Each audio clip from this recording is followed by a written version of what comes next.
Le procès de Alhaji Sani Shekarou du syndicat des commerçants importateurs-exportateurs a eu lieu ce matin. Le délibéré est prévu pour le lundi prochain. Détail dans ce journal. «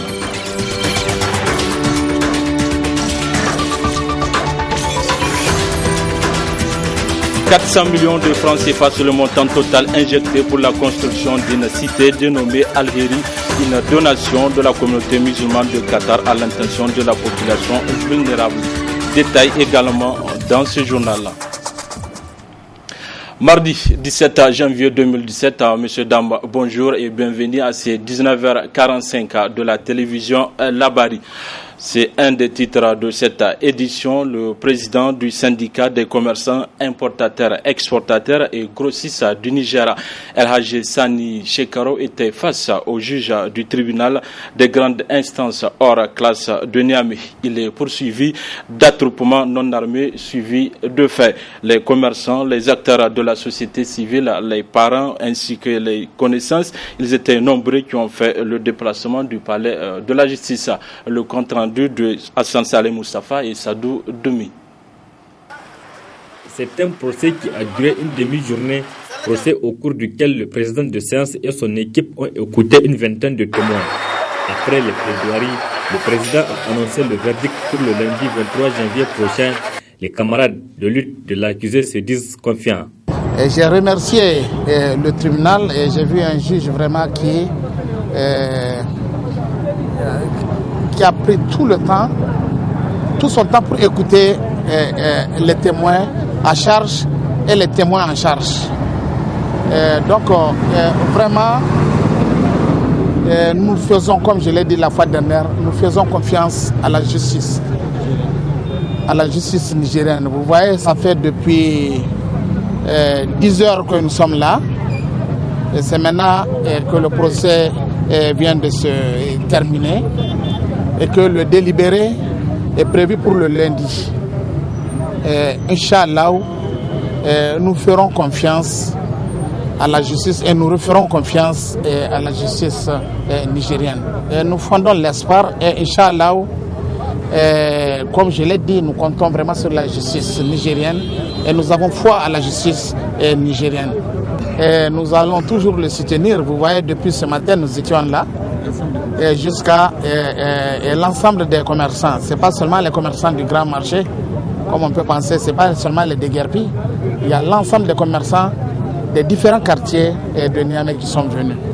Et j'ai vu même des bouchers qui ne peuvent...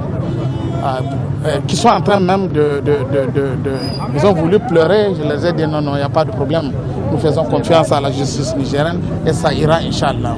Même sentiment du côté des acteurs de la société civile qui se sont mobilisés ce mardi pour aller soutenir Alhaji Sani Shekarou. Les avocats et de la défense comme le ministère public, chacun a donné ses arguments. Les témoins étaient présentés. Le juge a mis ça en délibéré pour le lundi 23. C'est-à-dire que notre camarade gardera prison jusqu'au lundi 23 pour qu'il sache c'est quoi le verdict du juge. Nous ne sommes pas comme les autres qui foulent le doigt au sol. Nous sommes respectueux des juridictions de ce pays et nous avions confiance en notre justice. Quel que soit le verdict, nous l'accepterons de bon cœur. Le président du syndicat des commerçants importateurs, exportateurs et grossistes du Niger, Alhaji Sani Shekarou, est poursuivi pour attroupement non armé suivi des faits. Il a été interpellé au lendemain de la marche citoyenne organisée par les structures de la société civile le 21 décembre 2016. Je le disais également en titre, cérémonie ce matin à Soraï, c'est dans la commune rurale de Liboré, d'une cité nommée Al-Heri, offerte gracieusement par la communauté musulmane de Qatar Doha, d'une valeur totale de 400 millions de francs CFA. C'est le président de l'Assemblée nationale, Tini Ousseni, qui a présidé la dite cérémonie. Le compte rendu de la rédaction Labari. 30 logements sociaux accompagnés d'un complexe scolaire, un orphelinat, une mosquée et un forage, c'est cela, la composition de la cité nommée Al-Heri, gracieusement offerte par la communauté musulmane de Qatar Doha à travers l'ONG Care and Social Development, le tout d'une valeur de 400 millions de francs CFA, ceci pour venir en aide à la population vulnérable.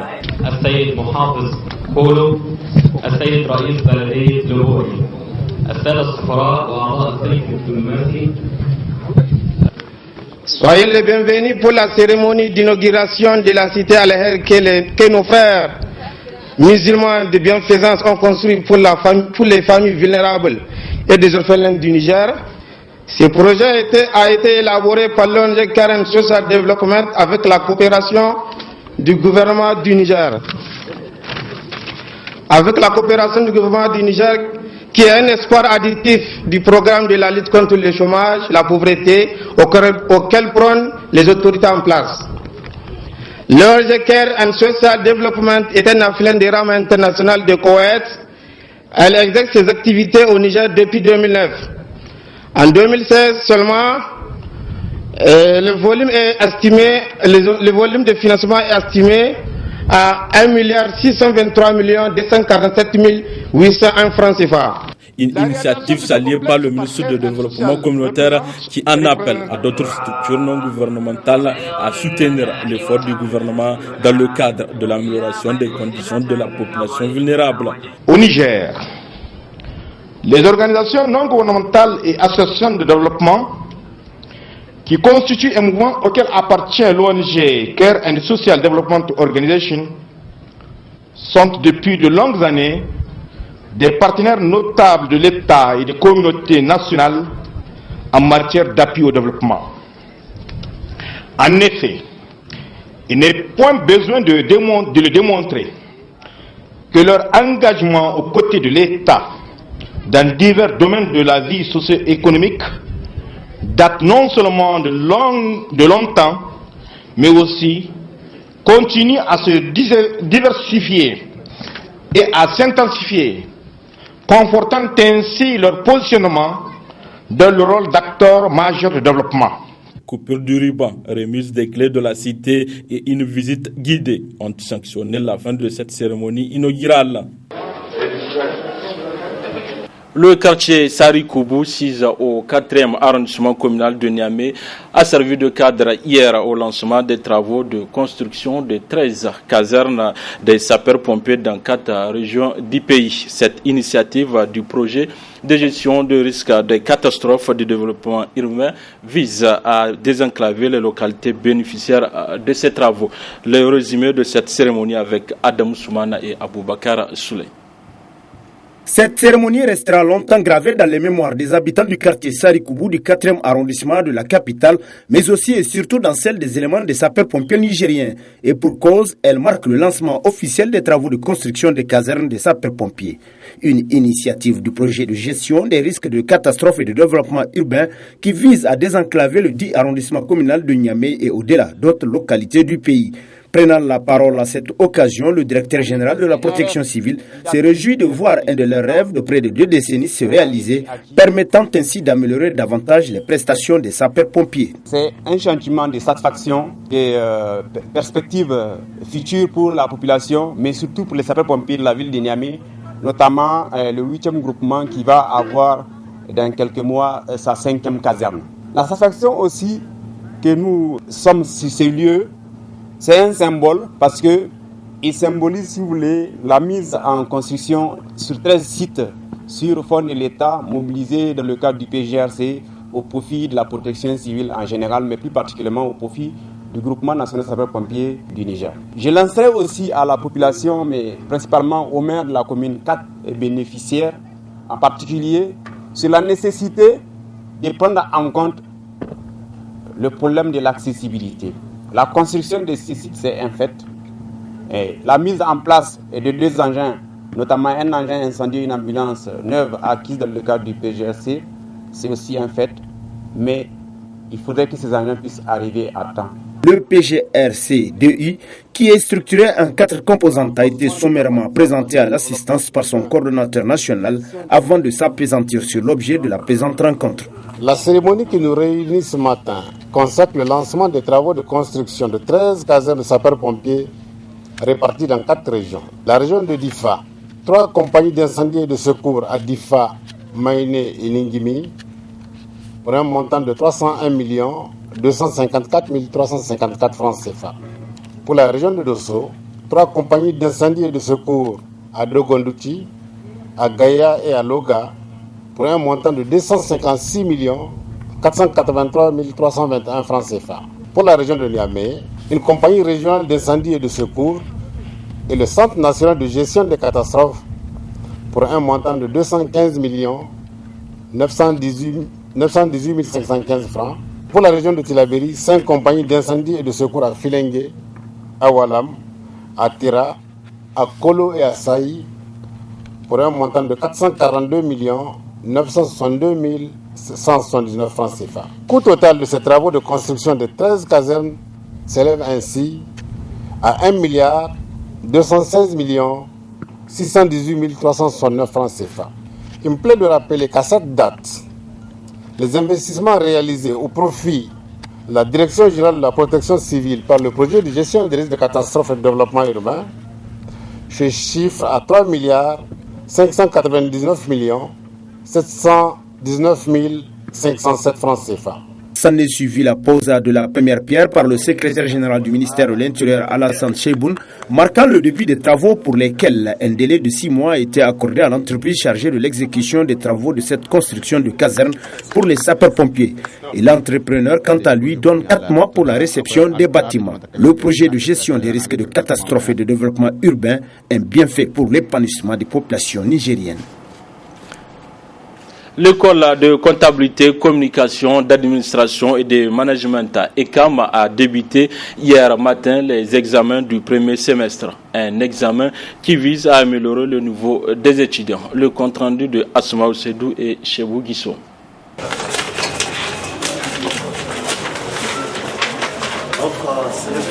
Ce lancement des examens du premier semestre à l'école de comptabilité, communication, d'administration et de management ECAM vise à améliorer le niveau d'études de ses étudiants. L'ECAM, pour une question de transparence et de sincérité et de la viabilité de l'examen, a décidé de faire appel à des membres hors ECAM qui sont à l'extérieur de l'ECAM pour constituer un comité qui va être le jury, n'est-ce pas, pour l'organisation de ces examens depuis le début jusqu'à la délibération, pour qu'une question de sincérité, de transparence. Donc, quelques membres enseignants et quelques corps professoraux ne sont exclus de cet examen pour maintenir la sérénité, la sincérité et la justice dans la question de validation des épreuves académiques.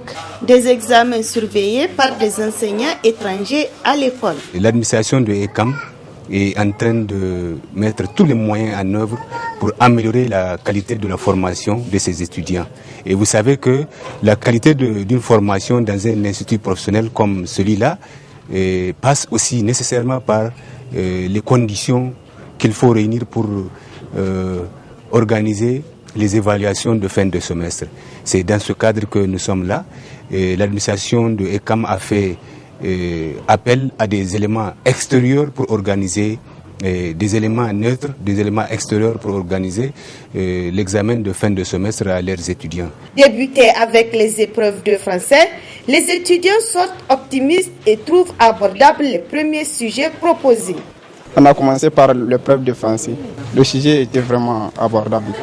On a pu vraiment dire quelque chose là-dessus. On nous a cherché vraiment des surveillants et qui surveillent bien.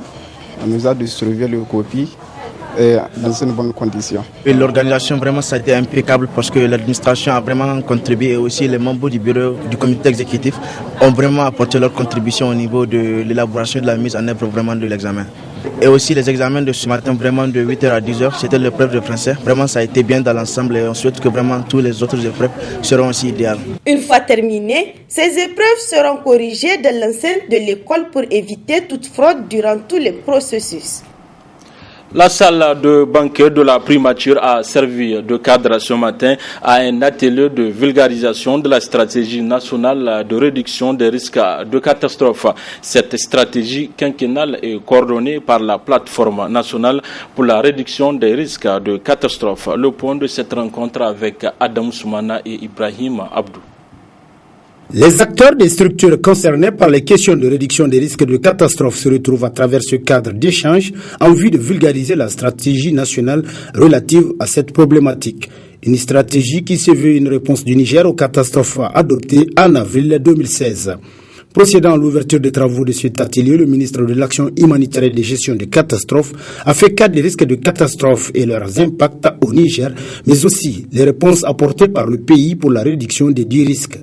En 40 ans, de 1973 à 2013, les pertes engendrées par les 3702 événements qui ont pu être dénombrés sont estimés à environ 1765 milliards de francs CFA, avec malheureusement aussi des pertes en vie humaine, plus de 10 000 pertes en vie humaine dues à ces catastrophes en 40 ans. Même si les défis sont énormes, force est de constater que la volonté politique d'y faire face est, elle, grande.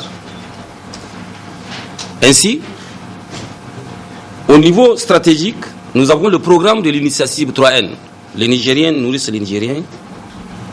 Dans le cadre de l'atteinte des objectifs de l'initiative 3N, le Niger a élaboré une stratégie nationale de réduction des risques de catastrophes et mis en place une plateforme nationale de réduction des risques de catastrophes. Au ministre de poursuivre son intervention en soutien l'objectif assigné à la présente rencontre.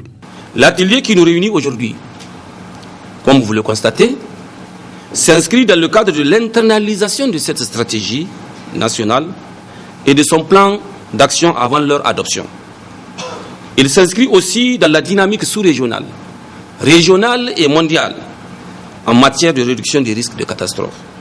C'est pourquoi je vous exhorte tous, à vos titres, grades et qualités, à être attentifs et actifs en vue d'être les ambassadeurs de vos structures respectives dans cette volonté nationale de disposer d'une stratégie nationale de réduction des risques de catastrophes la mieux partagée. Notons que cette stratégie nationale est pilotée par la plateforme nationale pour la réduction des risques de catastrophes dont le plan d'action s'étale sur 5 ans pour un coût global provisoire de près de 107 milliards de francs CFA. Cela fait exactement jour pour jour aujourd'hui 2 ans que suite à des manifestations anti-Charlie organisées à Zender comme à Niamey, plusieurs églises ont été saccagées et brûlées. 2 ans après ces tristes événements, les chrétiens du Niger qui ont déjà exprimé leur pardon estiment ne pas être responsables des publications de Charlie Hebdo et appellent l'État à leur garantir la liberté de culte, tel que prévu dans la Constitution du 25 novembre 2010. On écoute à ces propos le pasteur Koro Abdelkader de l'église de l'Assemblée de Dieu de Yantala. Nous n'avons pas pris un rond de qui que ce soit, en tout cas du gouvernement, je veux dire. Nos frères se sont levés dans nos églises. D'autres frères à l'extérieur, les églises sœurs, Assemblée de Dieu, du Togo notamment, nous ont aidés. C'est pas grand chose, mais ça nous a vraiment touché, ça va, on dirait, droit dans nos cœurs. Et droit dans nos cœurs, nous reconnaissons cela et nous les remercions. Donc voilà à peu près ce qui est arrivé. Aujourd'hui, même si le gouvernement décide de nous aider, nous croyons que c'est cette position qui doit être maintenue. Parce que le gouvernement avait voulu faire sortir un chèque de 300 millions sur une affaire qui a été évaluée à près de 2 milliards pour les églises seulement. Mais 300 millions pour nous, les églises, et les détenteurs des hôtels, des bars qui ont été aussi en ce temps-là saccagés.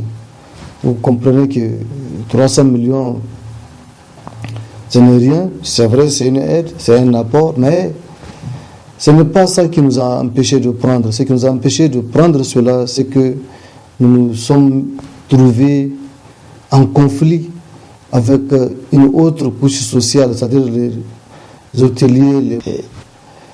Ils ont commencé à écrire dans les journaux que nos dirigeants, notamment le président de l'AMEN, en connivence avec les fonctionnaires de la primature, ont eu ce chèque-là et se le sont partagés, ce qui n'est pas vrai du tout. Donc, à cause de ces choses, nous avons décidé de ne pas, en tout cas ensemble, de ne pas prendre.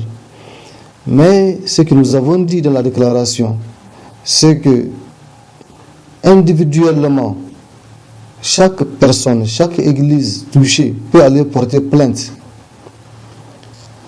Et voilà où nous en sommes. Logiquement, dans un État comme celui-ci, où le gouvernement a vu durant toute une journée, durant même plusieurs jours, je dirais, ça a commencé à Zander le 14, le 15, c'est venu ici, et d'autres localités comme Gouré, Tanout, un peu à l'intérieur,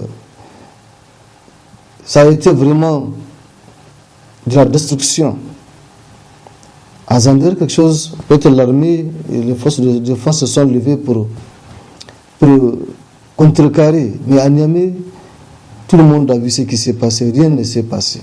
On a vu les gens passer même devant les forces de défense avec le matériel de l'église, avec le matériel d'autres structures. Et on a été livré comme ça. Et je pense que dans un état de droit de surcroît, nous attendons encore non seulement l'enquête, qu'on nous dise ce qui s'est passé le jour-là, mais nous attendons aussi la justice. Pour nous, c'est à l'État de nous défendre. Nous n'avons pas d'autre choix, c'est l'État qui doit nous défendre. Des bars et hôtels ont été également victimes de ces événements des 16 et 17 janvier dernier. On écoute à présent le secrétaire général de l'Association nigérienne des professionnels du tourisme et de l'hôtellerie. Nous n'avons reçu pratiquement aucun soutien, je dis pratiquement aussi aucun soutien de la part des autorités qui étaient non seulement à l'origine donc ou du moins qui avait provoqué donc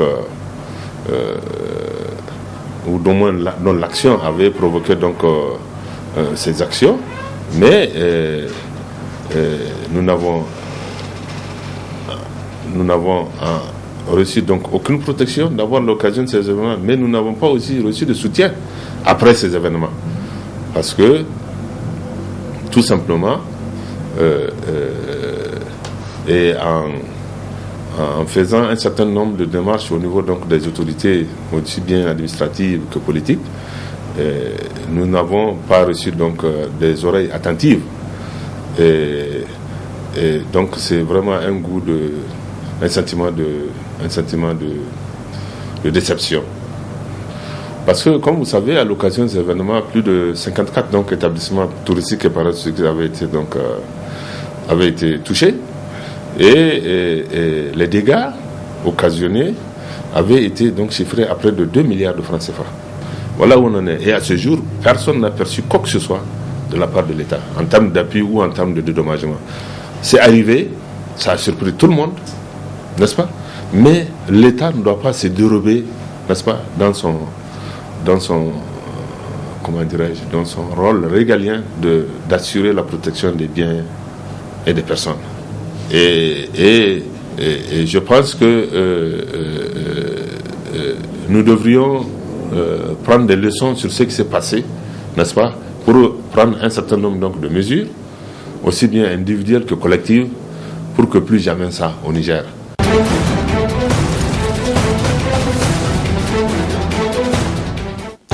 En Côte d'Ivoire, 11 jours après la mutinerie de Bouyaké, ce matin, des tirs de soldats ont été entendus dans cette même ville de Bouyaké, mais aussi dans plusieurs autres villes comme Yamoussoukro. Les commerces, les écoles, les banques auraient fermé leurs portes. Le récit avec nos confrères de France 24. Sur cette artère, en apparence tranquille, des militaires circulent, armes à la main. Des tirs en l'air en plein Yamoussoukro. Depuis quelques heures, cette scène se répète un peu partout dans la ville. Une manière pour ces soldats de faire monter la pression sur la présidence. Ils réclament une prime similaire à celle obtenue la semaine dernière par les ex-rebelles. Alors aujourd'hui, quartier par quartier, ils quadrillent la ville. Putain de merde, putain de merde. À cette heure-ci, personne ne peut sortir, personne ne peut entrer dans la ville de Yamoussoukro. La capitale politique ivoirienne est aux mains des mutins. Selon des habitants de Yamoussoukro que j'ai pu joindre au téléphone aujourd'hui, parmi ces mutins, il y aurait fait nouveau des gendarmes et des policiers qui réclameraient aussi des primes dues. À Bouaké, dans le centre du pays, on a également entendu des coups de feu et toute la journée, les mutins ont paradé à travers l'ex-capitale de la rébellion ivoirienne. Aujourd'hui, la Côte d'Ivoire retient son souffle. Pour la première fois depuis le début des contestations, un homme a trouvé la mort dans des affrontements entre mutins et gardes républicaines à Yamoussoukro. Pour l'heure, le pouvoir ne prévoit pas d'étendre la prime aux autres militaires et gendarmes du pays.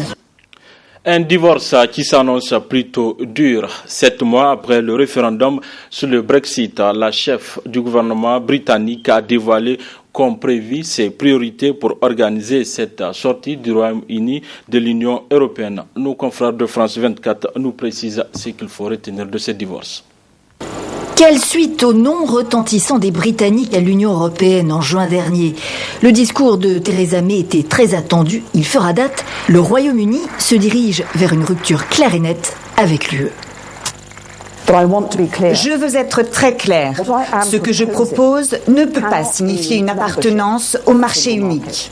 Il s'agit donc de reprendre le contrôle législatif, fini à terme l'autorité de la Cour européenne de justice. Il s'agit de reprendre le contrôle du budget avec la fin annoncée de la contribution britannique au pot européen, mais aussi reprise de contrôle des frontières et donc de l'immigration. Le Brexit doit signifier le contrôle du nombre d'Européens arrivant en Grande-Bretagne et c'est ce que nous ferons. L'objectif, c'est aussi la recherche du meilleur accord de libre-échange avec les Européens comme avec le reste du monde, aux meilleures conditions, notamment douanières. Un accord à parité dans le respect des parties, Theresa May met en garde contre un accord punitif de l'UE. La première ministre britannique insiste, le Brexit n'est pas une déclaration de guerre à l'Union européenne.